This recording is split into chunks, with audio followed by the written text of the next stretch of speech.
I don't think that you can really plead the Fifth Amendment when you've been given immunity. And this is a legal question, but I think we'll present this to the Department of Justice with a legal brief arguing this, because if he has immunity, what is he pleading that he can't self-incriminate himself when he's already been given immunity? So we do think that him not participating, answer the questions, is contempt of Congress. That is a crime. It's a felony. We will refer him for it, but we'll vote on it next week. And if we get it out of committee, we'll send that referral directly to the Department of Justice. Newsmax senior judicial analyst Judge Andrew Napolitano joining us now. Also, California-based former prosecutor and trial attorney Wendy Patrick here with us. She is the host of Today with Dr. Wendy. She is a Newsmax columnist. Great to see you both. That was my question. You get the pardon, you can't take the fifth, or maybe you can if you're Anthony Fauci. I've been reading a lot of analysis about this. Judge, I'm going to start with you. Some say, well, yeah, they can harass Dr. Fauci, but ultimately, a judge is probably not going to hold him in contempt of court. Well, I don't think he's going to be held in contempt of court, but I also don't think he has a Fifth Amendment privilege for the reasons articulated by Senator Paul. I got to say a word about Senator Paul. I thought what he did yesterday was extremely courageous and a great service to the American public. However, once you accept a pardon, believe it or not, you can reject a pardon. I never heard of that. But once you accept a pardon, you have given up your right to remain silent on the subject matter of the pardon.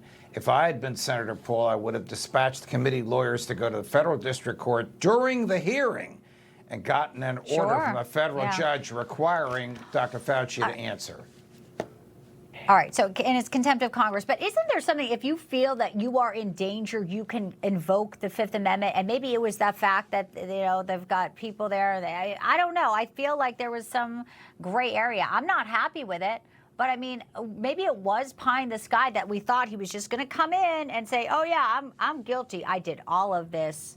I mean, the diary's enough. There you go for the evidence. Was there any? I was wondering why he was taking the fifth, but I also had very low expectations, Wendy. Well, Bianca, remember that pardon only covered up through 2025, and it didn't cover anything beyond that. And here we are in 2026, July, and he's doing this hearing. He was worried about perjury.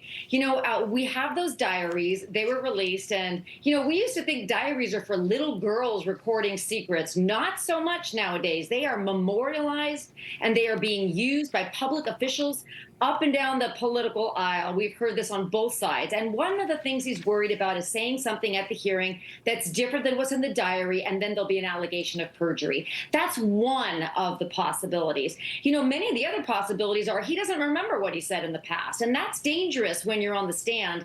But I do have to say, you know, Dr. Rand Paul is a doctor, not a lawyer, but his sentiment is something shared by all of us. Dr. Fauci shouldn't be able to get up there, give an opening statement, and then refuse to answer any questions. Silence is not golden when you're supposed to be there testifying. Well, how about this? How about Joe Biden, our former president, giving out this pardon? Why would you get a pardon if you haven't committed a crime, Judge? A lot of people were talking about that yesterday. You know, a lot of people think accepting a pardon is admission of guilt. It's not. President Trump has given people pardons who in some cases have been convicted, in some cases have not. But Joe Biden did a profound disservice to the country by giving the pardon to Anthony Fauci. And was it even him? Say again? And was it him, or was it the people? Was it Joe Biden, or was it the people around him doling it out just like candy? We know the only one that he signed was his son. We may never know. Yeah, well, more answers we hope to come on this. Judge Napolitano, Wendy Patrick, great to see you both. Thank you.